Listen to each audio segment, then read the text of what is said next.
ছোট পর্দার নামমাত্র জনপ্রিয় অভিনেতা জাহের আলভী স্ত্রী আফরা ইবরাত খান ইকরাকে আত্মহত্যার প্রচারণা মামলায় তিনি গ্রেপ্তার হন।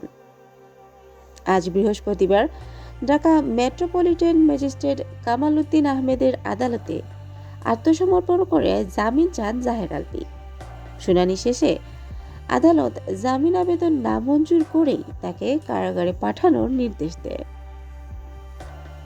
এদিকে রাষ্ট্রপক্ষের আইনজীবী হারুনুর রশিদ জানান, আত্মসমর্পণের পর আসামি জামিন আবেদন করেন। শুনানি শেষে আদালত আবেদন নামঞ্জুর করে আসামিকে কারাগারে পাঠানো হয়েছে।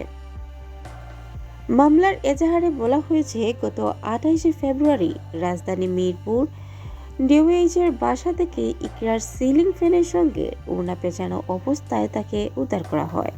পরে কুর্মিটোলা জেনারেল হাসপাতালে নেওয়া হলে চিকিৎসক তাকে মৃত ঘোষণা করে।